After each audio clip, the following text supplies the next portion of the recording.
સહજાત્મ સ્વરૂપ પરમ ગુરુ ભવ મંડપે કરી પ્રીત માયા સેજ સુંદર પાથરી ત્યાં નિત્ય સૂતો ગાઢ નિંદ્રા મોહની અતિ આચરી જાગ્રત કરી ગુરુ રાજચંદ્રે બોધદાન કર્યું શરૂ સહજાત્મરૂપી સેવ્ય ગુરુને વંદના વિધિએ કરું સહજાત્મરૂપી સેવ્ય ગુરુને વંદના વિધિએ કરું.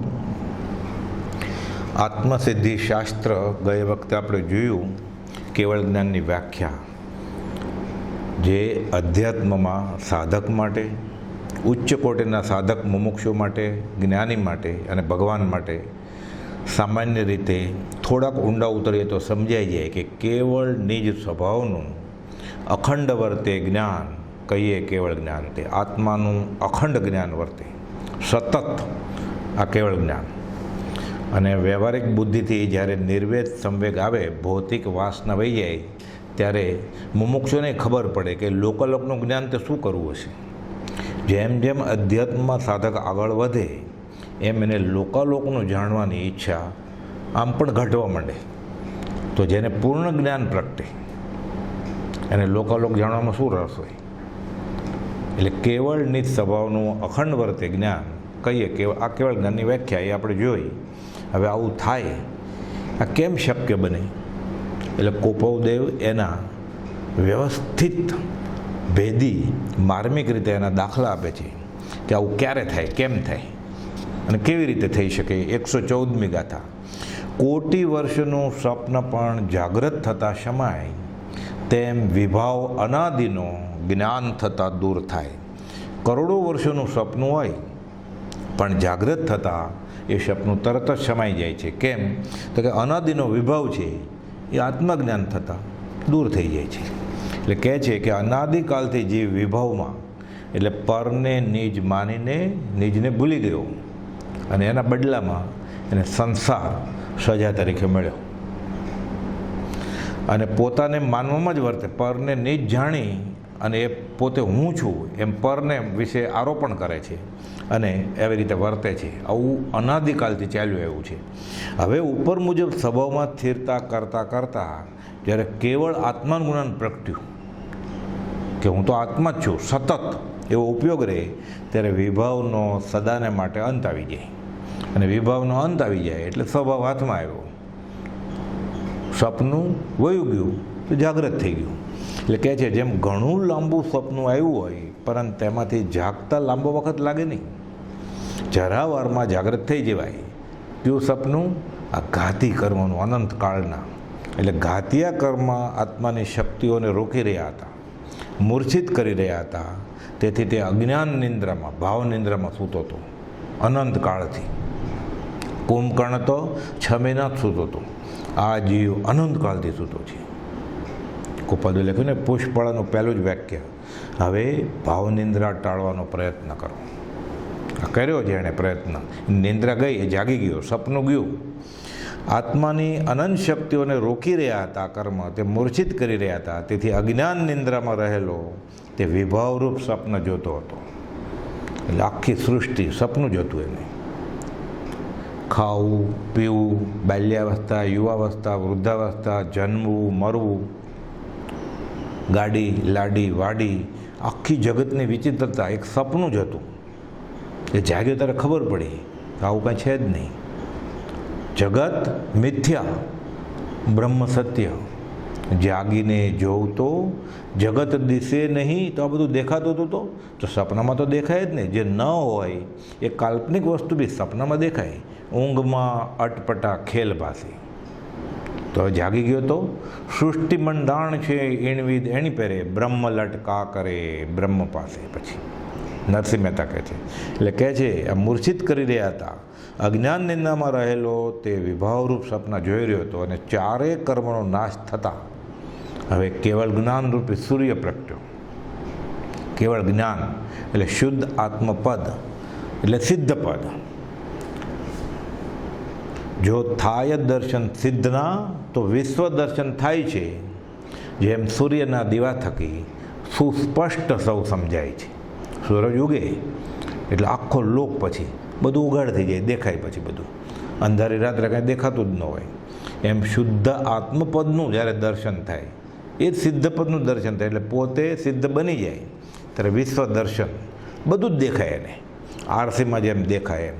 પણ પછી લોકાલોકનું જ્ઞાન એમાં એને જરા પણ ઉપયોગ રસ હોય નહીં, દેખાઈ જાય.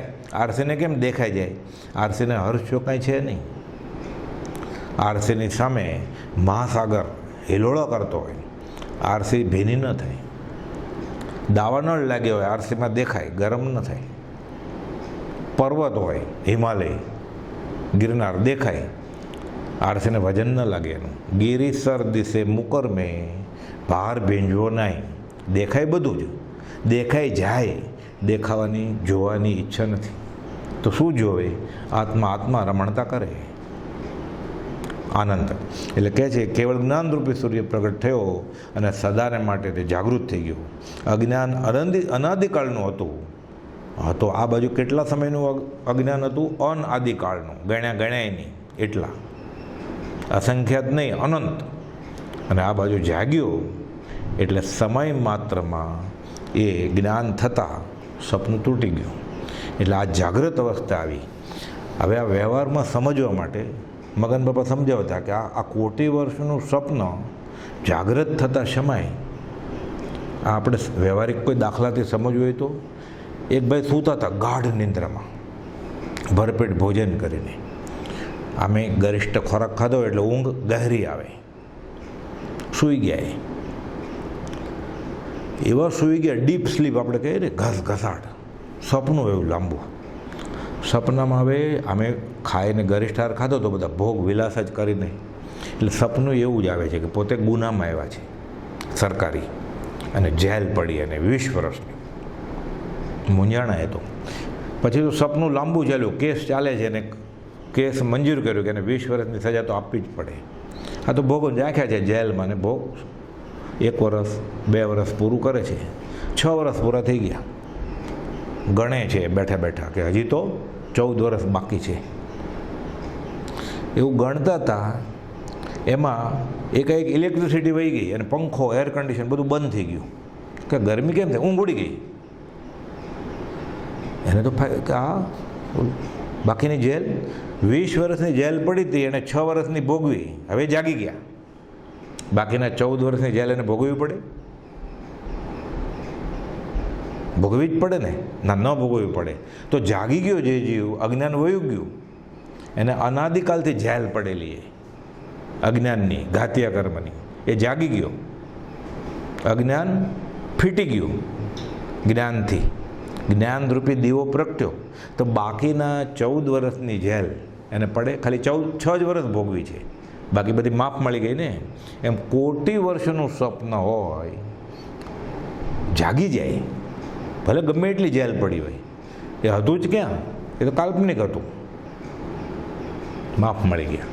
કોટી વર્ષનું સ્વપ્ન પણ જાગ્રત થતાં શમાય. તેમ વિભાવ અનાદિનો, અનંતકાળનો વિભાવ ભલે હોય. જો કર્મબંધ માત્ર થયા કરે એમ જ હોય તો કોઈ જીવ છૂટે જ નહીં ક્યારે. એટલે જાગી ગયો, બાકીના કર્મ બધા માફ. જીવ જાગે એટલે બધા કર્મોની માફી મળી જાય. એટલે કહે છે કે આ સ્વપ્નના પૂરા થઈ ગયા અને એનું કામ પતી ગયું. વાત આવે છે જનક રાજા, સપનું આવે છે ને, ઘસઘસાટ સૂતા છે અને પછી તેને સપનું આવ્યું કે પોતે ભિખારી થઈ ગયા છે. હાથમાં લાકડી, લંગડા, ઝાંખું દેખાય, સંભળાય નહીં. ભીખ માગે છે રામપાત્ર લઈને. કોઈ ભીખ આપતું નથી. એકાદ સિક્કો કોક આપે, કોઈ ખાવાનું વાસી થોડુંક કોઈ આપે. એમ ફરતા ફરતા ઊભી બજારે જાય છે. ખાસ કે ભિક્ષા મળીને એટલે ચાલ્યા જ કરે છે, થાકે છે. એમાં સામેથી વાર આવતો હતો ને ભટકાણો, એટલે રામપાત્ર પડી ગયું. આ બધું સપનામાં જ છે જનક રાજાને. જાગી ગયા.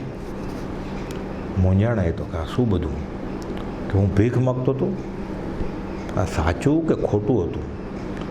રામપાત્ર પડી ગયું, ભટકણો, હાથમાં લાકડી હતી, ચાલીને બજારમાં આટલી ગરદી હતી, કંઈ ખાસ ખાવાનું મળ્યું નહોતું. પંડિતોને ભેગા કર્યા કે આ સાચું કે શું છે આ બધો રાત? આ સાચું. કોઈ પંડિત કંઈ ખાસ ખુલાસાપૂર્વક જવાબ આપી શકે નહીં. આત્મજ્ઞાની ગુરુજી અષ્ટાવક્ર પાસે જાય છે. ગુરુજી, મારે પૂછવું છે તમને એક પ્રશ્ન. પૂછો કે? તો કે મને સપનું આવ્યું, આ સાચું કે હું રાજ દરબાર આ બધું ભોગવું છું, વિલાસ, અંતપુર, પ્રજા ઉપર રાજ, આટલા હાથી ઘોડા, આટલી સોનામોર બધી, આ સાચું કે હું ભિખારી જ છું? આમાંથી મારે માનવું શું? બે બાકડા થઈ ગયા. તો આ તો આત્મજ્ઞાની ગુરુ હતા. એ કે જ્યારે તારી આંખ ખુલી ને એટલે ઓલું ખોટું ઠેર્યું ને. હવે આંખ આ બંધ થશે તારી તો આ બધું અત્યારે જે છે એ ખોટું જ ખોટું ઠરશે. રાજપાટ, અંતપુર, પ્રજા, રાજકુમાર, તારી આંખ વિચાઈ જાય છે એટલે આ બધું ખોટું સાબિત થશે. તારી આંખ ખુલી એટલે ઓલું સપનું ખોટું સાબિત થયું. બધું ખોટું જ છે કે આખું સપનું જ છે. આત્મજ્ઞાનીનો આ જવાબ છે. કોટી વર્ષોનું સ્વપ્ન પણ જાગ્રત, જ્યારે ખરેખર તું જાગીશ ત્યારે તને ખબર પડશે કે આ ખોટું ને આ ખોટું. કચ્છું ઓર રહાઉન સાધન છે, એ તો વળી બીજી જ દશા છે. કાંઈ આવશે હમણાં મલ્લિનાથ ભગવાનના સ્તવનમાં વાત કરી છે. એટલે કહે છે કે આ બધું જૂઠ જ છે, ખાલી અંતરચક્ષુ ખોલવા પડે. આ આંખ ખુલી ચામડાની એટલે ઓલું સપનું ખોટું ઠર્યું. આ ચામડાની આંખ બંધ થશે એટલે આ સપનું ખોટું પડશે. જ્યારે અંતરચક્ષુ ખુલશે ત્યારે ખબર પડશે કે બે સપના ખોટા છે. આપણે હજી અંતરચક્ષુ ખુલ્યા નથી એટલે આપણે માલીએ છીએ. ઊંઘમાં આનંદ આવે છે અને જાગ્રત સ્વભાવમાં સંસારનો આનંદ આવે છે. અને એને લીધે અનંત કાળથી જીવ ક્વચિત શાતા અને પ્રાય અશાતા ભોગવ્યા જ કરે છે. એકાંત જરીએ દુઃખે વલ્લોએ, કેમ કે ઊંઘમાં છે, જાગ્યો જ નથી આ. પણ હવે જાગી જાય તો ભલે અનાદિકાળનું હોય, કોટી વર્ષનું હોય, સમય માત્રમાં એના બધા દુઃખ દૂર થઈ જશે, વિભાવ દૂર થઈ જશે. એટલે કહે છે કે આ અંતરચક્ષુ ખોલવા જોઈએ. જૈનેતરમાં વાત આવે છે કે આ પૃથ્વીનો પ્રલય થઈ જશે. શંકર ભગવાનનું, શિવ, બધાને બે આંખ હોય ને, શંકર આગળ 3 આંખ છે, દેવોના દેવ, દેવાદિદેવ. ત્રીજી આંખ કપાળમાં છે, બંધ જ પડી છે. જ્યારે શંકરનું ત્રીજું નેત્ર ખોલશે ત્યારે સૃષ્ટિનો નાશ થઈ જશે, પ્રલય કાળ આવી જશે. સાચું જ છે, ખોટું નથી. પણ જ્ઞાનીએ રૂપકથી કહ્યું હોય એ સમજાય નહીં. એટલે આપણે પોતપોતાના સંપ્રદાયનો ખ્યાલ અને જેટલું કંઈ વાંચ્યું હોય, સાંભળ્યું હોય એ ખ્યાલ સાથે લડાઈ કરે. શંકરનું ત્રીજું નેત્ર ખોલશે કપાળનું એટલે એને સમ્યક દર્શન થશે. સમ્યક દર્શન થશે એટલે સંસારનો સત્યાનાશ થઈ જશે, પ્રલય, જાગૃતિ થઈ જશે. કોટી વર્ષોનું સપનું અવયવ જશે, આત્મજ્ઞાન થશે. એને આવે છે ને સુદર્શન ચક્ર. શ્રી કૃષ્ણ પાસે સુદર્શન ચક્ર હતું. સુદર્શન ચક્ર એટલે બધા કાંઈ કૌરવનું એ ફેરવે એટલે કૌરવના ગળા ઉડી ન જાય, કપાઈ ન જાય કાંઈ. સુદર્શન ચક્ર, દર્શન એટલે જોવું, સુદર્શન, સમ્યક દર્શનની વાત છે. સમ્યક દર્શન થાય એટલે 4 ગતિની ફારગતિ, પંચમ ગતિ પરિણામ આવે. એટલે સુદર્શન ચક્ર, શંકરનું ત્રીજું નેત્ર ખુલશે ત્યારે સંસારનો સત્યાનાશ જશે. આ ખોટું નથી, પણ સમજાનાર જ્ઞાની ન હોય એટલે આપણે સંપ્રદાયના આગ્રહે પોતાના સંપ્રદાયના એક કરતાને ઓળખતો નથી, સામેવાળાને ઓળખતો નથી. બ્રહ્મચારી લખે છે કે મારે અમુક સંપ્રદાય સાચો છે કે અમુક સંપ્રદાય ખોટો છે કહેવા માટે એ જ સંપ્રદાયના સ્થાપક જેટલો તો મારો ક્ષયોપશમ હોવો જોઈએ ને. તો આપણે કહું શું છે? શંકરાચાર્ય જેટલું મારી આગળ ક્ષયોપશમ હોય તો મને ખબર પડે કે એણે મણિરત્નમાળામાં બધું સાચું લખ્યું છે કે ખોટું લખ્યું છે. કેમ ખબર પડે? એટલે જ્ઞાનીનો આશ્રય લેવો જ પડશે અધ્યાત્મ માર્ગમાં, પામેલો પમાડે. એટલે કહે છે આ બધું. એટલે નિંદ્રા, આનંદજી મહારાજ લખે છે, નિંદ્રા સુપન જાગર ઉજાગર કરતા તુર્ય અવસ્થા આવી, નિંદ્રા સુપન દશા રીસાણી, જાણીન નાથ મનાવ્યો હો મલ્લીજીન એ અબ શોભા સારી. કે તમે તો નિંદ્રા એટલે ઘસઘસાટ અનંતકાળથી નિંદ્રા, આપણે બધા નિંદ્રામાં જ છીએ. નિંદ્રાને શાસ્ત્ર, આ નિંદ્રા એટલે દર્શન આવરણ્ય કર્મ. નિંદ્રા એટલે ઊંઘ અને આરામની વાત નથી. અહીંયા આધ્યાત્મિક રીતે નિંદ્રા એ દર્શન આવરણ્ય કર્મનો ઉદય છે. સામાન્ય રીતે ઊંઘમાં સૂઈ જાય નિંદ્રા, પછી ઉઠાડે પછી એ પાછો સૂયા કરે બેઠા બેઠા, એ નિંદ્રા. પછી ઊભો રહીને ચાલે સૂવે એ પ્રચલા. પછી હાલતો ચાલતો ઊંઘે ઘોડાની જેમ, ઘોડો હાલતા હાલતા ઊંઘે, પ્રચલા. અને એવાય દાખલા છે શાસ્ત્રમાં કે થીણદ્દી નિંદ્રા, એમાં ઊંઘમાંથી ઉઠી વ્યવહારિક કંઈક કામ કરી આવે, ખાઈ આવે, પી આવે. દાખલા છે ફોરેન્સિક મેડિસિનમાં ખૂન કરી આવે, પછી પાછો સૂઈ જાય, એને પણ ખબર ન હોય. આ થીણદ્દી નિંદ્રા.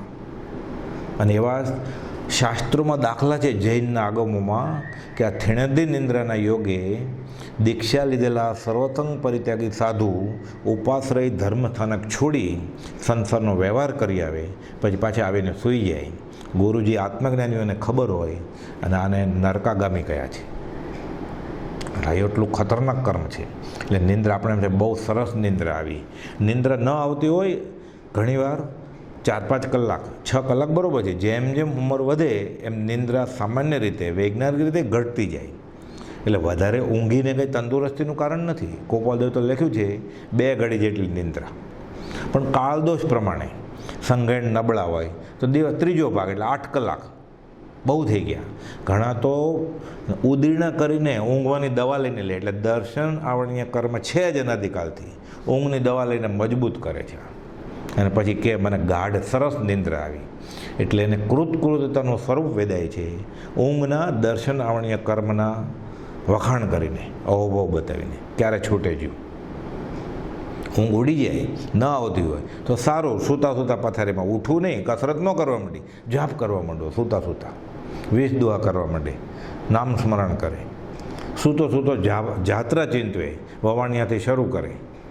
વવાણિયા, અગાસ, વડવા, સમજ શિખર, ગોપાલદેવના બધા સ્થળની જાત્રા કરે તો ચિંતવીને તો ઊંઘ આવી જાય તરત જ. ઘણા કહે છે ને વચનામૃત ખોલ્યું નથી ને ઊંઘ આવી નથી. હજી આપણે દર્શનાવણીય કર્મ હોય એટલે એવું જ થાય. જ્યારે શાસ્ત્રની અધ્યાત્મની રૂઢી વાત આવે એટલે આંખ ભારે થવા માંડે. એટલે સમજવાનું કે હજી ઘણું ભારે કર્મીપણું છે આપણું.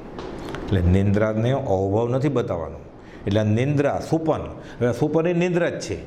એને બધા અતૃપ્ત વાસના હોય એ બધી ઊંઘમાં યાદ આવે, સપનામાં. પછી ક્યારેક એવું હોય છે કોઈક જ્ઞાની ઉચ્ચ કોટીના સાધકનો આત્મા નિર્મળ થાય એટલે અગમચિત રૂપે એને જ્ઞાનમાં ખબર પડે, પણ એ તો ક્વચિત, કોઈ વિરલો. બાકી બધી અતૃપ્ત વાસનાના જ સપના હોય છે, એ બી નિંદ્રા જ છે. નિંદ્રા સુપન જાગર ઉજાગરતા. હવે આપણે જેને જાગૃત કહીએ છીએ તો આપણે ઊંઘમાં આત્માર્થ નથી કરતા. અને 5 ઇન્દ્રિયના વિષય અને 6ઠા આપણે જાગતાએ આત્માર્થ તો હોતો નથી, વ્યવહારના કામ હોય છે. અને આત્માર્થ સિવાયના કામ જાગીને જે કરે છે એ બધું પ્રમાદના જ ખાતામાં છે. પછી એ 24માંથી 18 કલાક કામ કરે આજીવિકા માટે, રોજીરોટી માટે.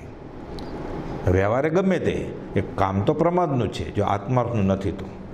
એટલે આત્માર્થ છોડીને, સત્સંગ છોડીને જે કામ કર્યું એ બધું પ્રમાદના જ ખાતામાં છે. એટલે નિંદ્રા, સોપન, જાગર અને ઉજાગરતા. જાગ્રત થયો છે. તુર્ય અવસ્થાની આ 4થી દશા આ જ્ઞાનીને હોય, આ કેવળી તીર્થંકરને હોય. આ ગોપાલદેવ કહેતા ને અમારે ઊંઘ જ નથી. કોઈ આત્માની વાત કરે, ગોપાલદેવ આખી રાત જાગે. ગૌતમ ગંધર્વ ભગવાન મહાવીરને મળ્યા પછી 2 ઘડીથી વધારે સૂતા નથી. અગાસ આશ્રમમાં પ્રભુજીની સેવામાં આવ્યા પછી બ્રહ્મચારીજી રાતના 1:30, 2, 2:30 વાગ્યા સુધી જાગતા હોય. 3 વાગે તો ઉઠી જવાનું હોય, ગોમટસાર વાંચવાનું હોય. તો કે પ્રભુજી ઉઠે ત્યારે થોડું ઉઠે, 15 મિનિટ 20 મિનિટ તો વહેલા ઉઠવું પડે ને. એટલે નિંદ્રા, સોપન, જાગર, ઉજાગરતા, તુરી અવસ્થા આવી. આ 4થી દશા આવે ત્યારે કોટી વર્ષોનું સ્વપ્ન વયું ગયું હોય ને જાગૃત થઈ ગયું હોય છે. અને વિભાવ અનાદિનો અજ્ઞાન તિમિરૂપ એ બધું ટળી ગયું હોય જાગ્રત થતા સમય. એટલે નિંદ્રા, સુપન દશા રીસાણી. અને ખબર છે કે અનંતકાલથી હું સૂતો જ તો, સપના જ જોતો હતો, દિવા સ્વપ્ન જોતો હતો. ખબર છે હવે રીસાણી એને જાણીને મનાવતા નથી. હવે એને એ પ્રિય નથી, નિંદ્રા પ્રિય નથી. સર્વઘાતીની પ્રકૃતિ છે નિંદ્રા. બ્રહ્મચારીજી તો પત્ર સુધામાં પત્ર નંબર 4થી 22 ગોપાલદેવને લખ્યા છે પત્રો. એમાં એક પત્રમાં લખે છે આ સર્વઘાતીની પ્રકૃતિ મને નડે છે. એ 2 કલાક ઊંઘે એને નડતી હતી કે નહીં જોઈએ. એટલે સાંજે ઓછું જમે, ન જમે, એમ્બેલ કરે, ગરિષ્ઠ આહાર ન કરે, મિતાહારી રહે, ઊભા વાંચે. ઋષિ મુનિઓના આશ્રમમાં ગુરુકુળમાં વિદ્યાર્થીઓ જતા પહેલાં મુંડન કરવાનું હોય, પણ ચોટી હોય, બ્રાહ્મણ હોય ને તપસ્વી સંન્યાસીના આશ્રમમાં, એટલે ઊંઘ આવે ને એટલે ખીતીએ ચોટલી બાંધી દેવાની અને શ્લોક પાકા કરવાના, એટલે માથું આમ થાય એટલે ચોટલી ખેંચાય એટલે ઊંઘ ના આવે. પછી બ્રહ્મચારી ઊભા રહેતા હતા, ઓછું ખાતા હતા, ભૂખ્યા રહેતા હતા કે મને આ સર્વઘાતીની પ્રકૃતિ નડે છે. પછી ચોથી દશા તુરી દશા આવે પછી, એટલે અજ્ઞાન ફીટી જાય પછી, અને તેમ વિભાવ અનાદિનો જ્ઞાન થતાં દૂર થઈ જાય પછી, એટલે નિંદ્રા સુપન દશા રેસાણી જાણીને નાથ મનાવ્યો મલ્લીજીન એ અપશોભા સારી.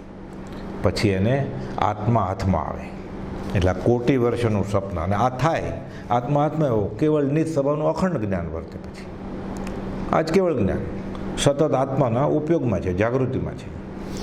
હવે 115મી ગાથા. છૂટે દેહાધ્યાસ તો નહીં કરતા તો કર્મ, નહીં ભોગતા તો તેહનો એ જ ધર્મનો માર્ગ.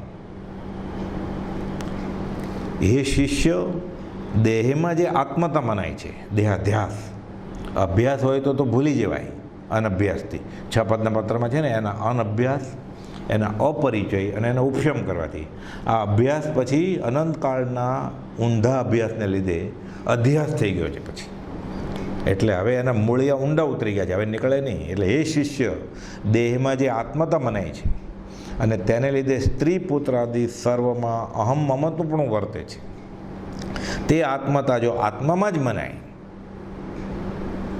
મેરો એક આત્મ તામ મમત જુકીનો, અને દેહાધ્યાસ એટલે દેહમાં આત્મબુદ્ધિ તે છૂટે, અને આત્મામાં દેહ બુદ્ધિ છે તે છૂટે,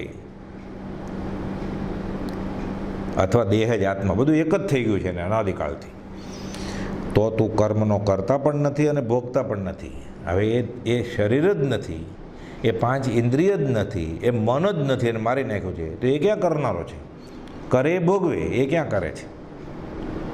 એટલે તું કરતા નથી તો ભોગતા પણ નથી, અને આ જ ધર્મનો મર્મ છે. બધા દુઃખનું અજ્ઞાનનું કારણ દેહાધ્યાસ છે. તે વિશે ભાષ્યો દેહાધ્યાસથી આવેલું ને, આત્મા દેહ સમાન પણ તે બંને ભિન્ન છે, પ્રગટ લક્ષણે ભાન પણ તે બંને ભિન્ન છે, જેમ અસીને મ્યાન. એટલે કહે છે એ ગાથાઓમાં કયું છે તે ફરીને કહે છે કે આત્માને ભૂલીને દેહ તે હું એમ માનીને બધી પ્રવૃત્તિ કરે છે. સવારે ઉઠે ત્યારથી સૂવે સાધવી બધી પ્રવૃત્તિ એના શરીર માટે હોય છે. બ્રશ કરવું, નાહવું, ધોવું, ખાવું, પીવું, કામે જવું, બધું શરીર માટે છે, આત્મા માટે ક્યાં કાંઈ છે જ. સૂવું, જાગવું, ચાલવું, ઉઠવું, બેસવું, બધું શરીરની જ ક્રિયા છે. એટલે કહે છે આત્માને ભૂલીને દેહ તે હું એમ માનીને બધી પ્રવૃત્તિ કરે છે અને ગાઢ કર્મ બાંધે છે. પછી હવે ભેદ જ્ઞાન કરે. શું ભેદ જ્ઞાન? કે હું શરીર નહીં, હું આત્મા છું, હું દેહ આદિ સ્વરૂપ નથી. ભેદ જ્ઞાન કરે, આત્માને દેહના લક્ષણો જુદા જુદા છે તેમ વિચારે, જેમ કે જાણે છે તે આત્મા અને નથી જાણતો તે દેહ. ટૂંકું ને ટચ બ્રહ્મચારીજી કહે છે, જે જાણે છે બધું એ આત્મા પોતે, તે નથી જાણતો એ દેહ. એ આંખ, એ કાન, એ નાક, એ જીભ, એમ લક્ષણો વિચારી વિચારીને એકતા બંનેની, દેહને આત્માને દૂર કરે. આત્માને સર્વથી જુદો છે એમ અનુભવે તો અજ્ઞાનથી રાગદ્વેષ થાય છે, તે પછી થાય નહીં. તેથી કર્મનો કરતા થાય નહીં. એકવાર રાગદ્વેષ જાય ને કર્મનો કરતા ન થાય તો કર્મ ઉદયમાં આવે, તેથી આત્માને ભિન્ન માને કે આ તો અજ્ઞાન દશામાં બાંધેલા કર્મ છે, અત્યારે મારે આની સાથે કંઈ લેવા દેવા નથી. તો તેથી ભોગતા પણ થાય નહીં, ને ભોગતા ન થાય કર્મ નિર્જરી જાય. એમ કર્મ ને કર્મના ફળથી આત્માને ભિન્ન માને, ભિન્ન અનુભવે તો કર્મ નિર્જરી. નવા બાંધે નહીં, જૂના ખરી જાય, ખાલી થતો જાય. બંધાય છે શા માટે?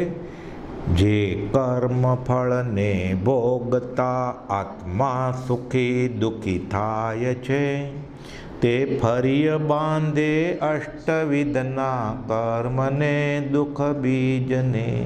એ સુખી કે દુઃખી થાય છે એ કરતાં પણ માને છે કે મેં આ કર્યું, મેં આ ન કર્યું, મેં આમ કર્યું હોત તો સારું, મેં આમ ન કર્યું હોત તો સારું.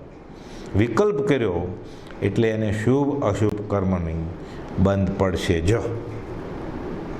સુખી તો કે 8 પ્રકારના કર્મ પછી એ પ્રદેશ, પ્રકૃતિ, સ્થિતિ, અનુભાગ એ બધું નક્કી થાય કશાને લઈને કે યોગને લઈને. પણ કર્મને અને કર્મના ફલથી ભિન્ન આત્માને માને, અનુભવે તો કર્મ નિર્જય અને નવા ન બંધાય. આ ધર્મનું રહસ્ય છે. આમાં આવ્યું ને હમણાં, એ જ ધર્મનો મર્મ. આ ધર્મનો મર્મ છે કે ઉદય આવેલા કર્મમાં લેપાય નહીં, નવા બાંધે નહીં, સુખી દુઃખી થાય નહીં. જૂના ઉદયમાં આવ્યા નિર્જરી જાય, નવા બંધાય નહીં, ખાલી થઈ જાય. એટલે કહે છે, અને આ જ ધર્મનું રહસ્ય છે. અહીં ધર્મનું મર એટલે ગુપ્ત રહસ્ય બતાવ્યું છે, તે સમજી લઈ તે મુજબ વર્તવું જોઈએ. અત્યારે ધર્મ નામે અનેક માન્યતાઓ ક્રિયા ચાલે છે. જે કુળમાં એ જન્મ્યો હોય એની જે ક્રિયા હોય એને ધાર્મિક ક્રિયા ગણે. પછી જૈન હોય કે જૈનેતર હોય. એટલે અત્યારે ધર્મ નામે અનેક માન્યતાઓ, અનેક ક્રિયાઓ ચાલે છે. તેમાં ધર્મ શું? એટલે શ્વેતાંબર કરે છે એ ધર્મ, દિગંબર કરે છે એ ધર્મ, વૈષ્ણવ કરે છે એ ધર્મ, બ્રાહ્મણ કરે છે એ ધર્મ, શૈવપંથી કરે છે એ ધર્મ, બૌદ્ધપંથી કરે. કયો ધર્મ કયો સાચો? અથવા મતદર્શન ઘણા, કહે ઉપાય અનેક. તો કહે છે આમાં, તેમાં ધર્મ શું એ જ ભૂલાઈ જવાય છે. અનાદિકાલથી જીવને દેહ તે જ હું એમ થઈ ગયું છે, અને દેહને થાય તે મને થાય.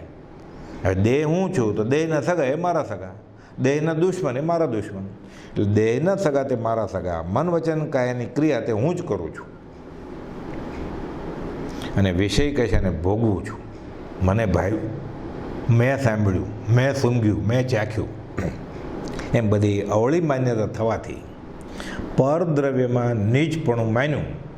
એટલે આખો સંસાર ઊભો થયો છે. 537ના છેલ્લા પેરેગ્રાફમાં ગોપાલદેવ કહે છે ને વચનામૃતમાં કે સ્વદ્રવ્ય જે અલગ વસ્તુ છે એને પરદ્રવ્ય વિશે આરોપણ કર્યું કે હું છું, એ દેહ છે, એ દેહના વિકાર છે, એ જ નરક આદિ ગતિના હેતુ છે. આટલું સમજાઈ જાય, ભેદ જ્ઞાન થાય તો એમાં બધા વ્રત, તપ, જપ, તીર્થયાત્રા બધું આવી ગયું. એટલે કહે છે સંસાર ઊભો થયો છે. શ્રી સદગુરુએ કહ્યો છે એવા નિર્ગ્રંથ માર્ગનો મને સદાય આશ્રય રહો. આ થાય રોજ બોલીએ છીએ ને આપણે, હું દેહાદિ સ્વરૂપ નથી, દેહ, સ્ત્રી, પુત્ર આદિ કોઈ મારા નથી, શુદ્ધ ચૈતન્ય સ્વરૂપ અવિનાશી એવો હું આત્મા છું. આમ કરે આ ભેદ જ્ઞાન. અને મારું સ્વરૂપ કેવું છે? શુદ્ધ સ્વરૂપ અવિનાશી એવો હું આત્મા છું. આ મેં જાણ્યું નથી, પરંતુ સદગુરુએ જાણ્યું છે. અત્યારે મેં નથી જાણ્યું આ રૂપ, પણ મારા ગુરુએ જે જાણ્યું છે એ મને મંજૂર છે. મેં તો આત્મા જાણ્યો નથી, શ્રી ગુરુરાજે જાણ્યો છે. એણે જાણ્યો, જોયો, અનુભવ્યો એવો આત્મા હું છું એમ થાય. એવી ભાવના કરતાં કરતાં મિથ્યાત્વનું કર્મનું બળ ઘટે ત્યારે પોતાના સ્વરૂપનું દર્શન થાય. એમ આત્મભાવના કરતાં પછી રાગ દ્વેષનો ક્ષય થાય. રાગ દ્વેષનો ક્ષય થાય એટલે સંસારનો નાશ થાય. એટલે પછી ખાલી જ્ઞાન વધે, એનું નામ કેવળ જ્ઞાન. એટલે આત્મભાવના ભાવતા જીવ લહે કેવળ જ્ઞાન રહે. આ ગાથામાં ધર્મનું રહસ્ય બતાવ્યું કે ધર્મ શું? ધર્મના બધા સાધનો દેહાધ્યાસ દૂર કરવા માટે છે. હવે જેટલો દેહાધ્યાસ ઘટ્યો તેટલો ધર્મ પરિણમો કહેવાય. તમે બહુ ધર્મિષ્ઠ છો તો એનો બહુ દેહાધ્યાસ ઘટ્યો હોય. બહુ ક્રિયા કરતો એમ નહીં, બહુ શુષ્ક જ્ઞાન ભેગું કરતો એ નહીં, બહુ તીર્થયાત્રા કરતો એ નહીં. એ આત્માર્થે થતું હોય તો ના નહીં એકાંતે, પણ ધર્મ કેટલો પરિણમ્યો? જેટલો એનો દેહાધ્યાસ ઘટ્યો એટલો. તેમાં પ્રથમ તો અવળી માન્યતા થઈ છે તે ફેરવીને સદગુરુએ જેવું આત્માનું સ્વરૂપ જાણ્યું છે તેવું જ મારું સ્વરૂપ છે એમ શ્રદ્ધા થવી જોઈએ. દેહ સાથેની એકતા જેટલી ઘટે તેટલા વિષય કશાય મોળા પડે. જેટલો દેહાધ્યાસ ઘટે એટલો એને પછી સ્વાદ ઓછો આવે. સાવ ઝીરો તો ન થઈ જાય શરૂઆતમાં, પણ એવું સાંભળવાનો મોહ ઘટવા માંડે, જોવાનો મોહ ઘટવા માંડે, સૂંઘવા ચાખવાનો મોહ ઘટવા માંડે. પછી મન જે માગે એ આપે નહીં એને, એટલે મોડા પડવા માંડે. તેથી કર્મનું કરતા ભોગતાપણું ટળે અને અનુક્રમે સર્વ કર્મબંધથી જીવ રહિત થઈ જાય. એ રહિત થઈ જાય એનો મોક્ષ જ.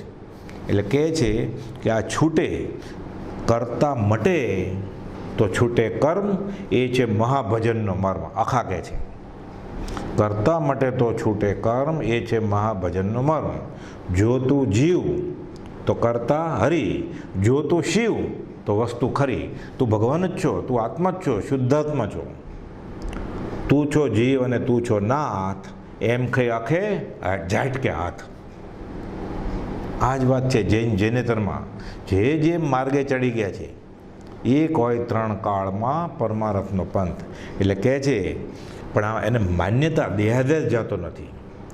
વાત છે રોચક ભાગવતમાં. વ્યાસના પુત્ર શુકદેવજીને જ્ઞાન જોઈએ છે. વ્યાસ તો આત્મજ્ઞાની, જનકને જ્ઞાન આપેલું.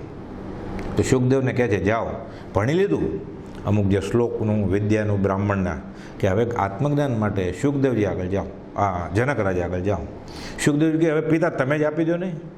તો કે મેં તને શું કહ્યું, ગુરુની આજ્ઞા શું છે માનવી પડે. તૈયાર થઈ ગયા. તો લંગોટી ચડાવી, હાથમાં લાકડી દંડ લીધો, પાવડી પહેરી ઉપડ્યા તો કમંડળ લઈને. વ્યાસના પુત્ર, અને ખબર છે કે મારા પિતા તો આ રાજાના ગુરુ. રાજ દરબારમાં જઈને દંડ ખવડાવીને કહે છે પધારો પધારો. બધા દ્વારપાળ કહે છે આ કોઈ સંન્યાસી આવ્યા છે, મોટા ઋષિ, આમ તો બાળક. સંત આવ્યા છે કે રાજાને કહે છે કયો રાજાને, શુકદેવજી પધાર્યા છે. તેને રાજા સમજી ગયા. એને કહ્યું જે હોય એ બધું મૂકીને આવે. કે થોડો ઝાટકો તો લાગે મારી આગળ શું છે મૂકીને આવે. વિચાર કરે કમંડળ મૂકી દીધું, દંડ મૂકી દીધો, પાવડી તો કાઢવાની તૈયારી જ કરતા હતા. ફરી વાર કહે જ્યાં હવે કયો રાજાને બધું મૂકી દીધું, એ શુકદેવજી પધાર્યા છે. કે પાછા દ્વારપાલ જઈને કહે છે શુકદેવજી પધાર્યા છે, એને બધું મૂકીને તૈયાર છે. કે હજી કયો જે હોય એ મૂકી આવે. કે હજી શું છે, લંગોટી કાઢવાનું કહેતા હશે. માળા હતી એ મૂકી દીધી, રુદ્રાક્ષની માળા પહેરતી એ કાઢીને મૂકી દીધી. કયો શુકદેવજી પધાર્યા છે, હજી કાંઈ હોય તો મૂકીને પધારે કે રાજ દરબારમાં. શુકદેવજી વિચાર પડી ગયા કે આ કંઈ ભૂલ મારી થાય છે કે રાજાની ભૂલ થાય છે. પણ કે પિતાએ મોકલ્યા છે જ્ઞાની, અને મારા પિતાને ભણાવેલા છે, એટલે ભૂલ તો કરે જ નહીં. કયો કે શુક્લો આવ્યો છે, અહંભાવ મુકાવડાવ્યો. હા આવો આવો પધારો પધારો. કે કેમ આવું થયું? તો કે આત્મજ્ઞાન માટે મને કે તમારા પિતાશ્રી તો મારા ગુરુદેવ છે, હું શું આપવાનું જ્ઞાન? તો કે મને આજ્ઞા મળે છે. ઠીક પધારો હવે આવ્યા છે. તો આગતા સ્વાગતા કરે છે. પછી તો બહુ લાંબી વાત છે. આપણે અહીંયા આ વાત શું છે કે એ કઈ ગાથા ચાલે છે આપણે, કે છૂટે દેહાધ્યાસ તો નહીં કરતા તો કર્મ. એટલે કે બેસો. પછી તો રાત થઈ, જમાડે બમાડે બધું, ઘણી લાંબી વાત છે. અને પછી સુવા મોકલ્યા. આત્મજ્ઞાન આપવું છે ને, કે રોકાવ તમે હજી અઠવાડિયું 10 દિવસ શાંતિથી આપણે આત્મજ્ઞાન પછી ચર્ચા કરીએ. ગુરુજીએ મોકલ્યા છે મારા, એટલે થોડોક અહીંયા મહેમાન ગતિ તો કરે ને. સુવડાવે છે રાત્રે અંતપુરમાં રાણીવાસમાં. રાણીને ઈશારો કર્યો, રાણી બાજુમાં આવીને સૂઈ ગયા. હવે આ કળજુગ કંઈ નહીં જરાય, 8-10 વર્ષનો છોકરો, પણ વિવેક ખરો. પિતા આગળ બધું શીખેલા એટલે ઊંઘ આવતી નથી. રાણી બા તો સૌ બાજુમાં. એટલે રાણીએ તો ખોટું પડખું ફેર્યું. હા તો અડે, રાણી અડી ગયા એટલે આ છોકરાએ પડખું ફેર્યું શુકદેવજીએ. રાણીએ હજી પડખું ફેર્યું. શુકદેવજી એમ પથારીમાં ખસતા ખસતા રાણી પડખા ફરતા જાય છે, શુકદેવજી પડખા ફરતા જાય છે. ખસતા ખસતા દિવાલ આવી. પછી હવે શુકદેવજી ક્યાં જાય, મૂંઝાણા કે હવે શું કેમ. એકદમ દિવાલમાં સંકોરાઈ ગયા. રાણીને તો થાકી ગયા હતા નાટક કરીને, ગદગદાટ ઊંઘ આવી. પણ જનક રાજાની આજ્ઞા હતી. બરોબર પડખું ફરીને દબાવે છે. આ તો દબાઈ ગયા બિચારા શુકદેવ. શું ઊંઘ આવે? મનમાં જાપ કરે કે આ આત્મજ્ઞાન લેવા આવ્યો છું ને આ ક્યાંક અહીંયા અંતપુરમાં ક્યાં મને નાખ્યો આમાં. સવારે રાજા તો આવ્યા રાજ દરબારમાં, બેઠા પાછા, આની સાથે વાત કરે શુકદેવજી. કેવી ઊંઘ આવી? ઊંઘ શું આવે? તો કેમ મચ્છર કરડતા હતા? શું થયું? તો કે મેં પડખું ફેર્યું, આ રાણીએ પડખું ફેર્યું એટલે મેં પડખું ફેર્યું. રાણી પાછા ખસ્યા એટલે હું ખસ્યો, રાણી ખસ્યા. પછી કે હું તો ખસતો દિવાલ આવી ગઈ, રાણી ખસે, હવે હું ક્યાં ખસું? રાણી મને અડીને સૂતા. તો તું ક્યાં ગયો? તો કે પછી તો હું ક્યાં જાઉં, કે દિવાલ હતી તો તો કે પહેલાંથી જ રાણીની દિવાલ માનવી જોઈએ ને, તે રાણી માનેલી ને. શરીર દેહાધ્યાસ, હું શરીર છું તો મારે સગાવાલા છે ને, હું શરીર છું તો દેહ, સ્ત્રી, પુત્ર, આખો સંસાર મારો છે ને. હું શરીર જ નથી તો રાણીએ શરીર નથી. તો પહેલેથી જ દિવાલ માનવી હતી ને રાણીને. ડાબે કોરે દિવાલ ને જમણી કોરે દિવાલ. આત્મજ્ઞાન મળી ગયું, સુખદેવજી સમજી ગયા બધું. એટલે છૂટે દેહાધ્યાસ તો નહીં કરતા તો કર્મ, નહીં ભોગતા તો તેનો, એ જ ધર્મનો માર્ગ. પણ હજી એને એકતા આવતી નથી, હજી આત્મામાં જ એકતા નથી આવતી. તો એટલે કહે છે અમિત ગતિ મહારાજ આચાર્યની સામાયિકમાં, અમિત ગતિ આચાર્ય મહારાજની સામાયિકમાં, જો આત્મ જોડે એકતા આવી નહીં આ દેહની, તો એકતા શું આવશે? સ્ત્રી, પુત્ર, મિત્ર સાથની. હજી તો એને એકતા જોઈએ છે, સ્ત્રી, પુત્ર, મિત્રની. આ શરીર સાથે જ એની એકતા નથી. તો બે અલગ જ વસ્તુ છે. તો બીજા એક ક્યાં છે? આ મારું કુટુંબ, આ મારો પતિ, આ મારા પત્ની, આ મારા સગા સંબંધી, આ મારો દેશ, આ મારું કુળ, આ મારી જાતિ, આ મારો સંપ્રદાય, આ મારો સમાજ. જો આત્મ જોડે એકતા આવી નહીં આ દેહની, પોતે પોતાની સાથે, જે પોતે સમજે છે એની સાથે એક કે નથી થતું, અનંત કાળથી છોડી દેવું પડે છે ને. તો એકતા શું આવશે? સ્ત્રી, પુત્ર, મિત્ર સાથની કે. એટલે આ દેહાધ્યાસ છોડ કે તું. એટલે આ છૂટશે ત્યારે પછી જેમ સુખદેવજીને થયું એમ થશે કે પહેલેથી જ માન દિવાલ, આ દેહાધ્યાસ જાતો નથી. એટલે ગોપાલદેવ ઉપદેશ્યમાં સમજાયું છે કે ટોપી જોવે છે જીવ અને આત્મા એમાં ફેલાઈ જાય છે અને ટોપી આત્મા થઈ જાય છે અને અનંત કર્મની વરગણા વળગે છે. પછી એ પિતા થઈ જાય છે છોકરું જોઈને, એ સ્ત્રી જોઈને, પત્ની જોઈને પતિ થઈ જાય છે, બેન જોઈને બેનનો ભાઈ થઈ જાય છે, મા જોઈને માનો દીકરો થઈ જાય છે. એટલે અનંત કર્મની વરગણા વળગે છે. ત્યારે પછી ત્યારે એનો ઉપયોગ રહે કે હું દેહાદિ સ્વરૂપ નથી, તો કર્મ બંધ ન થાય. એટલે કહે છે કે દેહ તે હું, ટોપી આત્મા, અનંત કર્મો. એટલે પતિ થયો, પત્ની થયો, ભાઈ થયો, બેન થયો, ઇન્ડિયન થયો, અમેરિકન થયો, વાણિયો થયો, બ્રાહ્મણ થયો. એટલે અનંત કર્મની વરગણા પછી વળગશે. એટલે આ ચોંટ્યા એટલે જ્ઞાન, બધા ભાવ આવી રીતે જ ગયા છે. 522માં કોપાદો લખે છે કે અનંત કાળથી જીવ દેહ છોડે છે ત્યારે ભાવ, જ્ઞાન વિચારે કરીને ભાવ ગયા નથી. જે મૂર્છા હોય છે એ બધી મૂર્છા એમનેમ જ રહે છે અને અધૂરા કામ મૂકી જાય છે એટલે નવો અવતાર થાય છે. એટલે અધિકરણની ક્રિયા, 14 રાહતલોકની અધિકરણની ક્રિયા રાવી લાગે એ ચાલુ જ રહે છે. અભિમાન, દેહાભિમાન, મિથ્યાભિમાન સાથે દેહ છૂટે છે. એટલે દેહાધ્યાસ છૂટે અને દેહ છોડે તો ફરીવાર દેહ ધારણ કરવાનું રહે નહીં. કદાચ કરે તો બીજાના કલ્યાણ માટે દેહ ધરવાનું હોય. એટલે કહે છે જ્ઞાન વિચારે કરીને ભાવ ગાળ્યો નથી અને અધિકરણ ક્રિયા કર્યા કરે છે, લાગ્યા કરે છે નહીં. દેહાધ્યાસ થાતે જ સમયે, મરણ સમયે શરણ થતા જેને આવો દેહાધ્યાસ છૂટે અને દેહ છૂટે. તો કોપાલે લખ્યું છે 728માં, જો મરણ સમયે શરણ સહિત છતાં, એટલે શરણ હોવું, શરણ છતાં એટલે એમ છે એમ નહીં, શરણ છતાં એટલે શરણ છે એટલે. આ ગુજરાતી ભાષાની શૈલી છે. જો મરણ સમયે શરણ સહિત છતાં એટલે શરણ છે એટલે ઘણું કરીને ફરી દેહ ધારણ કરતા નથી. એટલે એ ભવે અથવા ભાવિ એવા થોડા કાળે પણ સ્વસ્વરૂપમાં સ્થિતિ કરે. એ આખી જિંદગી દરમિયાન જે કર્યું હોય એ મરણ સમયે આવીને ઊભું રહી જાય. કુપદો લખે છે ને 702માં, આખી જિંદગી જે કર્યું એની રહસ્યભૂત મતિ દેહ વિલય વખતે આવીને ઊભી રહી જાય. મતિ એવી ગતિ. એટલે આ દેહાધ્યાસ છોડવાની પ્રેક્ટિસ, મહાવરો કર્યો હોય તો દેહ છૂટતી વખતે આ રીતે છૂટે દેહ, તો પછી એ કરતા ભોગતા પણ વયું જાય. પછી અનંત આનંદનો કરતા અને ભોગતા રહે ખાલી આત્માનો.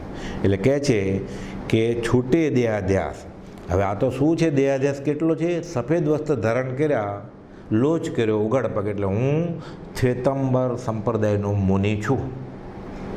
ભગવા કપડાં ધારણ કર્યા એટલે હું સંન્યાસી છું, હું શૈવપંથી છું. એવું કર્યું, હું સ્વામિનારાયણ સંપ્રદાયનો છું.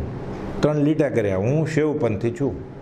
નગ્ન થઈ ગયો, હું દિગંબર સાધુ છું, એટલે દેહાધ્યાસ તો પૂરો જ છે એને. કેવી રીતે દેહાધ્યાસ છે? સંસાર છોડ્યો બહારથી, દેહાધ્યાસનો ભાવ સાથે લઈ ગયા, એટલે પછી એ સંસારીમાંથી શ્વેતંબર સાધુ થઈ ગયા, એ બી દેહાધ્યાસ. દિગંબર સાધુ થઈ ગયા, એ દેહાધ્યાસ સાથે. ભગવા કપડાવાળા સાધુ થઈ ગયા, એ દેહાધ્યાસ સાથે. એટલે કહે છે કે આ દેહાધ્યાસ છૂટે એટલે નગ્ન જે છે દિગંબરનું તે હું નહીં, ભગવા વસ્ત્ર પહેરેલો એ હું નહીં, સફેદ કપડે ધારણ કરેલો એ શ્વેતાંબરવાળો એ હું નહીં, હું વાણિયો નહીં, હું બ્રાહ્મણ નહીં. પ્રભુજી કહે ને અમને આત્મા ઉપર લાવીને મૂક્યા. આ દેહાધ્યાસ છૂટે પછી કર્મ બંધન તૂટે. એટલે કહે છે હું દેહધારી જ નથી. તો ગોપાલદેવ તો શું કહે છે? અમે દેહધારી છીએ કે કેમ? તે સંભારી ત્યારે માંડ જાણીએ છીએ 255માં. ક્યાં શ્વેતંબર સફેદ કપડાની ક્યાં વાત છે? ધોતિયાના કલરની. ક્યાં ભગવા વસ્ત્ર? ક્યાં નગ્ન દિગંબર? શરીર જ નથી, પછી એને નગ્ન કે વસ્ત્ર પહેરેલું શરીર, શરીર જ નથી. અમે દેહધારી છીએ કે કેમ? તે સંભારી ત્યારે માંડ જાણે છે. ન રહે બાંસ ન રહે બાંસુરી, એને કયો સંપ્રદાય, એને કયો અધ્યાસ? શરીર જ નથી, પછી કયો દેહાધ્યાસ? અમે દેહધારી છીએ કે કેમ? તે સંભારી ત્યારે માંડ જાણીએ છીએ. એટલે આ થાય. આ તો આ જ વાત બધી વેશની ને વસ્ત્રની સંપ્રદાયની શંકરાચાર્ય કરી છે કે જટિલો મુંડી લુચ્છિત કેશ કશાય આગાર બહુકૂત વેશ પશ્યન આપીને પશ્યથી મૂઢ. જોવાનું તો જોતો નથી, તો ઉદર ભરવાના કામ પ્રપંચ છે બધા, પેટ ભરવાના પ્રપંચ. પછી ગચ્છની વાત ચાલે. ગચ્છના ભેદ બહુ નયન નિહાળતા, તત્વની વાત કરતા ન લાજે, ઉદર ભરણ આદિ કાજ નિજ કરતા થકા, મોહનડિયા કળી કાળ રાજે. આ વિતરાગનો ધર્મ છે. ધાર તરવારની સોયલી, દોયલી 14માં જીન તણી સેવા. આ દેહાધ્યાસ જાય તો. એટલે આ ગોપાલદેવ આ કહે છે કે અમે દેહધારી જ નથી. ધર્મના બધા સાધનો દેહાધ્યાસ દૂર કરવા માટે છે. નાનામાં નાની ક્રિયાથી લઈ અને શૈલેષીકરણ બધા સાધનો દેહાધ્યાસ દૂર કરવા માટે, અશરીરી પદ માટે છે. હવે પછી સ્વાદની ક્યાં વાત આવે? સ્વાદિષ્ટ મીઠાઈ ગોપાલદેવ લખ્યું ને સત્સંગમાં નાચ, જ્ઞાન, ગીત, નૃત્ય, મહેફિલ, સંગીત, નૃત્ય, આ બધું દેહાધ્યાસ, બેન્ડ વાજા, રોશની, આ તો દેહાધ્યાસ વધારે. આ અધ્યાત્મની ક્રિયામાં દેહાધ્યાસ વધે. 5 ઇન્દ્રિયો પોષાવી એક પણ ક્રિયાને સ્થાન કેવી રીતે હોય? મંદિરમાં આવ્યો તો શા માટે? આશ્રમમાં આવ્યો તો શા માટે? ધર્મનું બહારથી નામ શા માટે લીધું? દેહાધ્યાસ છોડવા માટે. અને દેહાધ્યાસ મજબૂત કરતો હોય તો તે ધર્મ કેવો? એટલે ગોપાલદેવે લખ્યું તમને ગમે તેટલું પ્રિય લાગે જરૂર માનજો, એ સત્સંગ નથી, કુસંગ છે. એટલે આ બધું ભોજન, ધર્મના સાધનો તો દેહ સાથે એકતા ઘટાડવા માટે ન હોય. આત્માનું અને દેહનું જે જોડાણ થઈ ગયું છે, જોડાણ કપાય એવા સાધન એ બધા ધર્મના સાધન કહેવાય. પછી કયો સાધ ને કયું ભોજન ને કઈ રોશની ને કયા બેન્ડ વાજા. એટલે ઇન્દ્રિયોને મન મારવાના હોય. આ દેહાધ્યાસ છૂટે તો છૂટે દેહાધ્યાસ. તો પછી કરતા ભોગતા, હવે કરતા જ નથી, પછી ભોગતા કેવી રીતે હોય? બંધ મોક્ષની વ્યવસ્થા અંતરંગના ભાવ ઉપર છે, શારીરિક ચેષ્ટા ઉપર નહીં. એકવાર એના ભાવ નથી, કરતા નથી, એ ભોગતા કેવી રીતે થાય? પછી ગોપાલદેવે 2 પત્રોમાં સમજાવ્યું છે, 567 ને 568માં, કે બંધ મોક્ષની વ્યવસ્થા અંદરના ભાવ ઉપર છે, ભાવ પ્રમાણે થાય છે, શારીરિક ચેષ્ટા બાહ્ય ચેષ્ટા ઉપરથી નહીં. તો આ તો રાચી માચીને આ બધું કરતો હોય દેહાધ્યાસ સાથે, તો કેવી રીતે છૂટે પછી? એટલે છૂટે દેહાધ્યાસ તો નહીં કરતા તું કર્મ, નહીં ભોગતા તું તેનો એ જ ધર્મનો માર. હવે એ જ ધર્મથી મોક્ષ છે, તું છો મોક્ષ સ્વરૂપ. 116મી ગાથા. અનંત દર્શન જ્ઞાન તું અવ્યાબાદ સ્વરૂપ. એ જ ધર્મથી મોક્ષ છે.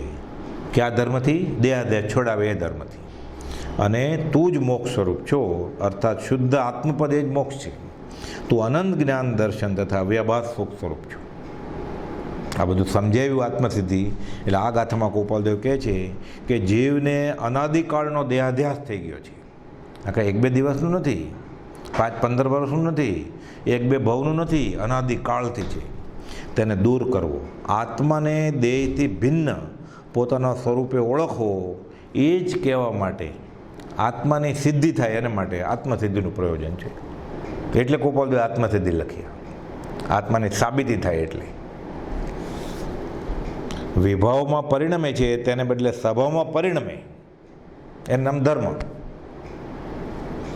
અને તે પ્રમાણે વર્તવાથી કર્મની નિજરા થઈ મુક્ત અવસ્થા પ્રાપ્ત થાય. આત્મા પોતાના સ્વરૂપમાં આવે, પરને પોતે માનવાનું મૂકી દે, અને એ જ ધર્મ થયો, અને પોતાના સ્વરૂપમાં સ્થિર થઈ જાય. અને મોક્ષ સહજ સ્વરૂપે સહજ સ્વભાવે જીવની સ્થિતિ થવી, તેને શ્રીજીને શ્રી તીર્થંકર ભગવાને મોક્ષ કહ્યો છે. 609મો પત્ર. અને મોક્ષ, મોક્ષ ઈશત પ્રગભાવ પર પછી, પહેલાં અહીંયા જ. એટલે આત્મા પરને પોતે માનવાનું મૂકી એ ધર્મ કરે અને પોતાના સ્વરૂપમાં સ્થિર રહે, એમના મોક્ષ. મોક્ષ કંઈ બહારથી લાવવાનો નથી, સિદ્ધિશિલાએ જઈને મોક્ષ લેવાનો નથી. મોક્ષ અહીંયા થઈ જાય તો સિદ્ધિશિલાએ જવાય. મોક્ષ લેવાની વસ્તુ જ નથી, દેહાદેશ મૂકે એમના મોક્ષ. એટલે આત્માનું પોતાનું શુદ્ધ સ્વરૂપ એ જ મોક્ષ છે. કૃપાલુ મોક્ષ કે હાથી ઘોડો મહાભારત નથી. આત્માનું પોતાનું શુદ્ધ સ્વરૂપ એ જ મોક્ષ. અનંત જ્ઞાન, અનંત દર્શન, અવ્યાબાદ સુખ આવ્યું ને. અનંત દર્શન, જ્ઞાન તો અવ્યાબાદ સ્વરૂપ, એ બધું પોતે જ છે. એ દરેક આત્માના પોતાના સ્વતંત્ર ગુણો છે, ક્યાંથી લેવા જવાના નથી, છે જ. પરંતુ વિપરીત માન્યતાને લીધે તથા કશાય પરિણતિ તે માનવામાં આવતું નથી અને ગળે નથી ઉતરતું. એટલે મોક્ષ સમજાય છે, એમના મોક્ષ. અને સમજમાં આવતું, સમજે તો શમાય ને. એટલે કોપલે લખ્યું ને સૌભાગ્યને, સમજીને શમાયા. વળી કર્મના આવરણ લઈને તેનો અનુભવ થતો નથી, પરંતુ સદગુરુ જ્ઞાનીએ જેમ છે તેમ જાણ્યું છે અને અનુભવ કરીને કહ્યું છે તે દઢ રીતે પહેલાં તો માનવું જ પડશે. કેમ કે આ માર્ગનો આ મુસાફર અજાણ છે. તેઓ કહે છે કે આત્માનું ખરું સ્વરૂપ સિદ્ધમાં છે, શુદ્ધ પદમાં છે. તેવું અનંત દર્શન, જ્ઞાન, સર્વ પ્રકારની બાધા પીડાથી રહી જ છે. એ તું પણ એ જ છો, તો આ માની લેવું પડે પહેલાં. એટલે આ ગાથામાં કહે છે કે એ તું જ મોક્ષ છો. કેવી રીતે કે ધર્મ શું અને મોક્ષ શું, 116મી ગાથામાં ગોપાલદેવે ટૂંકાણમાં આખા આત્મસિદ્ધિના સાર રૂપે, અધ્યાત્મના માર્ગ રૂપે સમજાયું છે કે ધર્મ શું.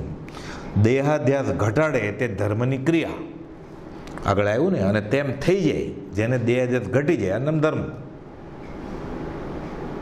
હું દેહાદી સ્વરૂપ નથી, આ પરિણામ પામવું, આનું ધર્મ. અને એમાં જ રહેવું, એનું મોક્ષ. એટલે કહે છે આત્મધર્મ અકશાયતા. મોટામાં મોટું માન કયું છે? અકશાયતામાં ક્યાં વાત આવી? ક્રોધમાનમાં આવેલો. તો કે મોટામાં મોટું માન દેહાભિમાન છે. દેહાભિમાન ટળે, બાકીનું જે વધે એનું નામ સમાધિ, એનું નામ સહજ આત્મ સ્વરૂપ. દેહાભિમાને ગલિતે વિજ્ઞાતે પરમાત્મની યત્ર યત્ર મનોયાતિ તત્ર તત્ર સમાધય. દગ દ્રશ્ય વિવેકની ગાથા છે, ગોપાલદેવે સુભાગભાઈને લખેલી. આ થઈ ગયું એટલે સમાધિમાં આવી ગયું, આત્મામાં આવી ગયું.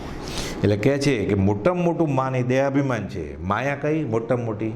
પોતાને પોતા દેહને માનવું એ જ. એ માયા પ્રત્યે માયા સાક્ષી ભાવની કરે. એટલે ઉપયોગ ઉપર ઉપયોગ દઈને, જો હું જોઉં છું તું શું વિચારે છે, એને તું દેહ છો જ નહીં, તું હું દેહ જ નથી, હું દેહ નથી એમ કરે, એમ ભાવે, અને એ પરિણતિ થાય. આ નામ ધર્મ, એમાં સ્થિર થઈ જાય, એનું મોક્ષ. એટલે માયા ગઈ, માન ગયું.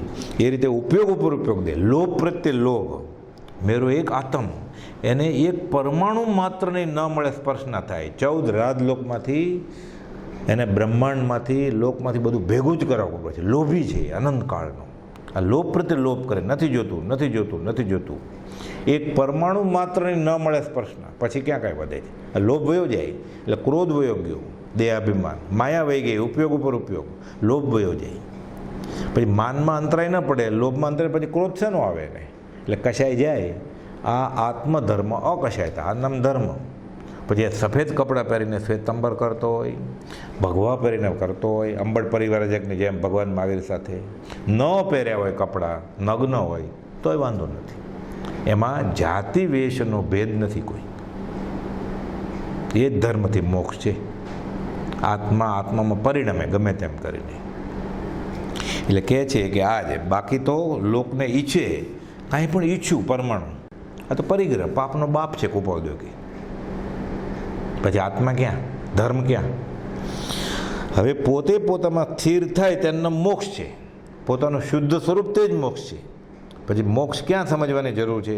પરમ કુપોદ્યોગીને શું થયું કે હું જ મોક્ષ છું.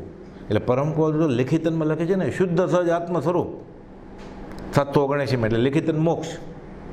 શ્રી સહજ આત્મ સ્વરૂપ 719 એટલે પોતે મોક્ષ જ થઈ ગયા છે. દેહાધ્યાસ વયો જાય, અકશાય ભાવ થઈ જાય, એ પરિણતિ નામ ધર્મ એમાં સ્થિર થઈ જાય નામ મોક્ષ. એટલે અધ્યાત્મ જૈનેતરની દ્રષ્ટિએ પણ આ જ મોક્ષ છે. એટલે અવ્યબાહ સ્થિરતા રહે, પછી બહાર ન નીકળે. 329 લખ્યું જ ને ગોપાલદેવે, અવિકલ્પ સમાધિનું ધ્યાન ક્ષણવાર મળતું નથી. તો હવે કઈ પરિણતિ છે? આત્માકારતા. આત્મા આત્મામાં જ છે, ધર્મમાં જ છે. આત્મામાં રહેવું એ ધર્મમાં, અને મોક્ષ 412 લખે છે અત્ર આત્માકારતા છે. અને આત્માકારતાનો અર્થ લખે છે ગોપાલદેવ સૌભાગભાઈ 2 લાઈનના પત્રમાં. એટલે આ મોક્ષ. અને એ કોણ છે? પોતે જ. તે જ ધર્મથી મોક્ષ છે. આ કર્યું એ અકશાય ભાવ. તું છો મોક્ષ સ્વરૂપ. બધા સર્વજીવ છે સિદ્ધસમ, તું છો મોક્ષ સ્વરૂપ. અને આવું થાય એટલે એને અનંત દર્શન જ્ઞાન મળે. આ અવ્યભાત સ્વરૂપ છે. ગોપાલ લખે જ ને 951 અવ્યભાત સ્થિરતા છે. જે સ્વરૂપ છે તે અન્યથા થતું નથી, એ આશ્ચર્યકારક છે. અવ્યભાત સ્થિરતા છે. પછી આ મોક્ષ. લોકો મોક્ષ આકાશમાં ગોતે છે. આ મૂર્તિમાન મોક્ષ. એટલે તું છો મોક્ષ સ્વરૂપ. અને તું પછી આવું થાય એટલે અનંત દર્શન જ્ઞાન. તું અવ્યભાત સ્વરૂપ છો. પુનરાવૃત્તિમાં હવે એમાં બાદ નહીં આવે, એમાં ઘટાડો નહીં થાય કાંઈ. એટલે આ 116મી ગાથા થઈ. હવે 117મી ગાથા છે.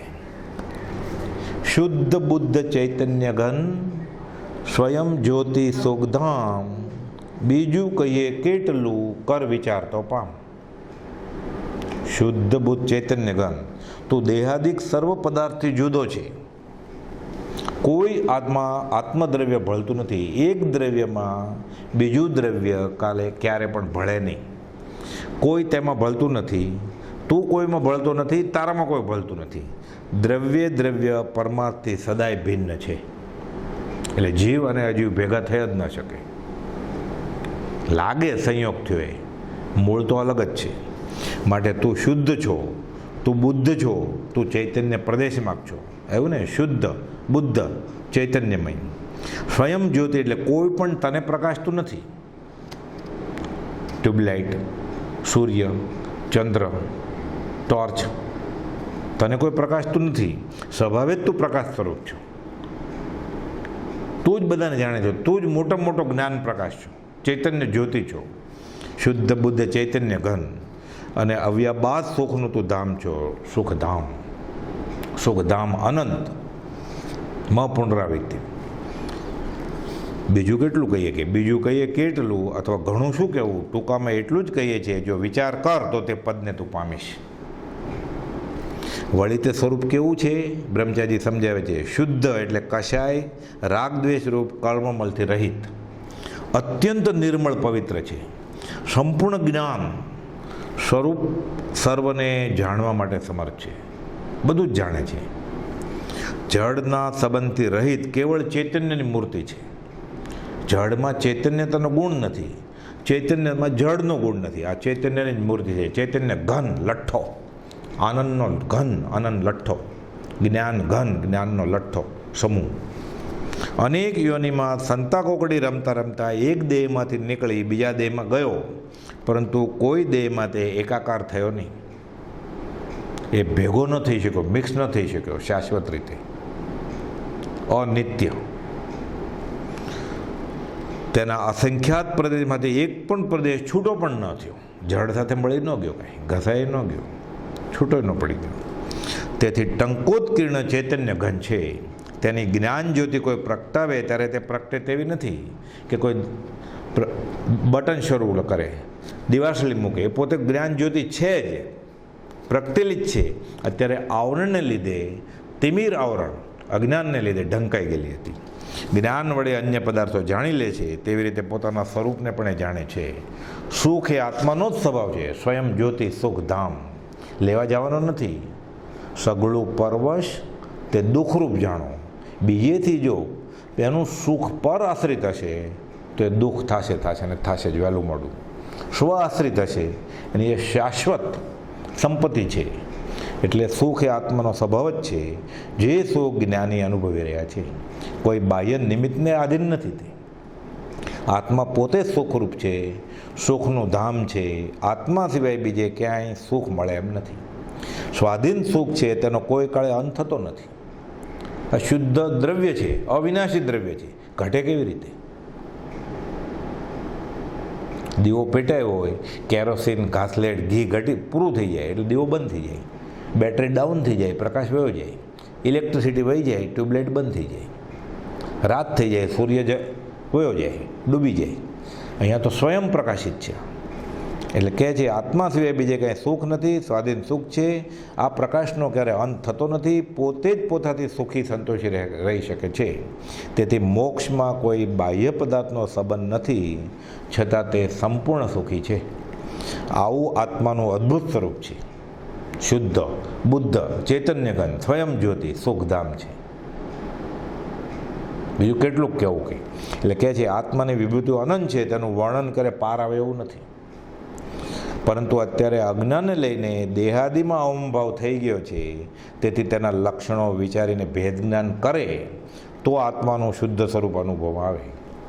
તે શુદ્ધ સ્વરૂપનો વિચાર કરે, તેની જ ઈચ્છા, ભાવના, રુચિ કરે તો અવશ્ય પ્રાપ્ત થાય. સદગુરુએ તો કહેવાનું બધું કહી દીધું, એટલે બીજું કેટલું કહીએ કે. એટલે કહે છે હવે એ વિચારવું, પોતાની સમજણ ફેરવવી એ શિષ્યનું કામ છે. એટલે કીધું પછી આજ્ઞા આપી કે કર વિચાર તો પામ. આત્મસિદ્ધિમાં ગોપાળદેવે 14 વાર વિચાર શબ્દ વાપરેલો છે. એમાં 117મી ગાથામાં કર વિચાર. ખરેખર જ્ઞાનીની આજ્ઞા વિચાર કરશે તો પામશે. શું પામશે? પોતે પોતાને પામશે. ભૂલી ગયો છે જ ભૂલી ગયો છે, એ પછી ઓળખી જશે પોતે. એટલે કહે છે, એટલે સમાધિ શતકની બ્રહ્મચારી ગાથા લખે છે. આ ગાથા સમજાવવા માટે સમાધિ શતકની 81મી ગાથા છે કે દેહથી ભિન્ન અન્ય પાસે સુણી બોધ. આત્મા વિશે આ બધો બોધ જાણ્યો બહુ. મંદિરમાં ગયો, લાઇબ્રેરીમાં ગયો, સત્સંગ કર્યો. આત્મા અન્ય પાસે સુણી બોધ ઘણો દીધો તથા બીજાને બોધ બહુ આપ્યો. દેહથી ભિન્નના ભાવ્યો આત્મા એ પોતે ભાવના ભાવશે કે હું દેહાદી સ્વરૂપ નથી, તો ન મુકાય કો, તો ક્યારે છૂટો નહીં થાય. એટલે હવે શું કરવાનું? બીજું કેટલું કહીએ કે કર વિચાર તો પામ. આ વિચાર કરવા માંડ કે તું. આ સમાધિ શતકની 81મી ગાથા છે કે અન્ય પાસે સુણી બોધ ઘણો દીધો તથાપી જો દેહથી ભિન્નના ભાવ્યો આત્મા, તો ન મુકાય કો. બીજું કેટલું કહે કર વિચાર તો પામ. વિચાર કર તો પામશું. હવે 118મી ગાથા છે. નિશ્ચય સર્વે જ્ઞાનીનો આવી અત્ર સમાય, ધરી મૌનતા એમ કહી સહજ સમાધિમાં. સર્વે જ્ઞાનીઓનો નિશ્ચય અત્રે આવીને સમાય છે એમ કહીને સદગુરુ મૌનતા ધરીને સહજ સમાધિમાં સ્થિત થયા. અર્થાત વાણી યોગની અપ્રવૃત્તિ કરી. આખી આત્મસિદ્ધિ 118મી ગાથા સુધીમાં પૂરી થઈ જાય છે. આખો રસ્તો છૂટવાનો બતાવી દીધો અને બતાવીને પછી હવે જ્ઞાની પોતાની સહજ સમાધિમાં પાછા અંદર અંતઃકરણમાં એક્ય સાધે છે. એટલે કહે છે અનંત જ્ઞાની પુરુષો થઈ ગયા, તેમણે પોતે શુદ્ધ આત્મા સ્વરૂપ પ્રાપ્ત કર્યું છે. અને શુદ્ધ આત્મ સ્વરૂપ પ્રાપ્ત કરવા જે ઉપદેશ કર્યો છે તે બધો અહીં કહી દીધો કે નિશ્ચય સર્વે જ્ઞાનીનો આવી અત્ર સમાય. 6 દર્શન, 6 સ્થાનક, પૂર્વે જ્ઞાની બધા થઈ ગયા. બધાની વાત ગોપાળદેવે એનો સાર આત્મસિદ્ધિમાં ઠાલવ્યો 118મી ગાથા સુધી. અને કહે છે કે બધી ગાથાઓ, બધા શાસ્ત્રોનો સાર આ ગાથાઓમાં અમે સમાવી દીધો છે. ઉપદેશ કરતી વખતે સદગુરુને પરમાં એટલે વચન યોગમાં વર્તન કરવું પડ્યું. આ વાણી યોગ એટલે બોલવું પડ્યું ને. આત્માના અનંત આનંદમાંથી બહાર આવીને આપણી ઉપર નિષ્કારણ કરુણા કરવા આવ્યા. એટલે કહે છે, તેથી હવે મૌન થઈને તેઓ પોતાને આવરણ દૂર થયા હોવાથી જે સહેજે આત્માનો અનુભવ વર્તે છે તેમાં લીન થઈ ગયા. પાછા આત્માના અનુભવમાં જ હતા. પૂર્વે કર્મ બાંધેલા બીજાનું ભલું કરવાના, એટલે ઉદય પ્રયોગે બહાર આવ્યા, નિષ્કારણ કરુણાનો ધોધ વરસાવ્યો, પાછા આત્મામાં સમાઈ ગયા. એટલે કહે છે, અનંત જ્ઞાનીઓનો એક જ અભિપ્રાય છે આજ, નિશ્ચય સર્વે જ્ઞાનીનો આવી અત્ર સમાય. આજ અનંત જ્ઞાનીઓનો એક જ અભિપ્રાય અને એક અજ્ઞાનીના અનંત અભિપ્રાય. એટલે કહે છે, સર્વ ધર્મમાં મુક્તિને જ છૂટવાનું શ્રેષ્ઠ ગણું છે. નિર્વાણ શેઠા સવ ધમ્મા. કોપલ જોઈએ સાવ ભાવનાબોધની શરૂઆતમાં લખેલું હતું. અહીં આત્મસિદ્ધિની છેલ્લી ગાથામાં આવી ગયું, 118મી ગાથામાં. એ રીતે મેં જાણ્યો તે પ્રકારે કયો.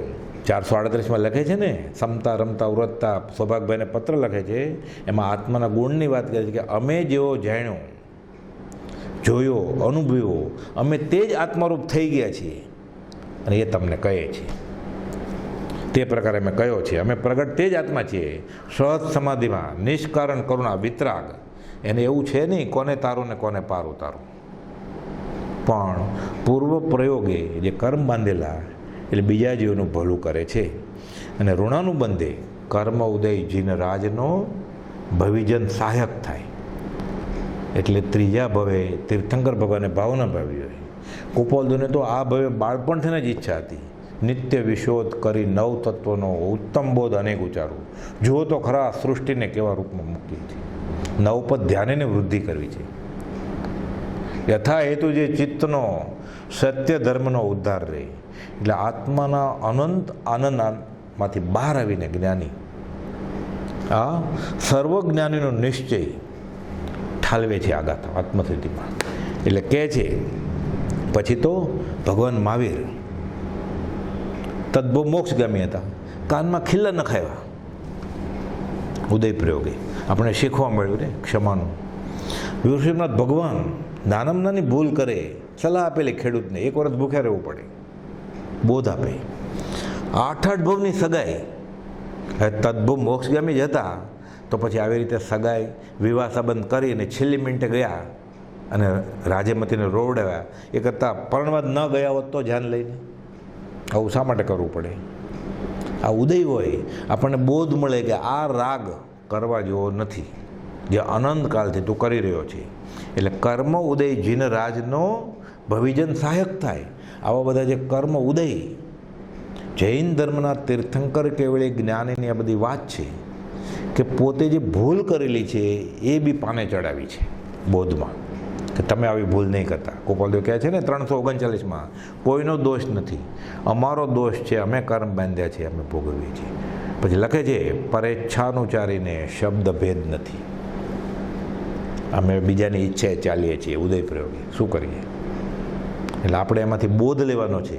જ્ઞાની કહે છે કે આ તો એનો ઉદય. અંબાલાલભાઈ હવે આત્મસિદ્ધિ મુંબઈથી નડિયાદ ગયા ગોપાલદેવ, ચરોતરમાં જાય, ચરોતરમાંથી ફરતા ફરતા ફરતા પછી બધા કામે, કાવીઠા ને આણંદ ને પછી નડિયાદ જઈને આત્મા. એક અંબાલાલ મને ઘરે શાંતિથી દીવાનખાનામાં બેઠા હોત તો અંબાલાલભાઈ બેઠા બેઠા હાથ જોડીને સાંભળત, દીવો પ્રગટાવીને, અંબાલાલ ફાનસ ધરો, આવું બધું શા માટે કરવું જોઈએ?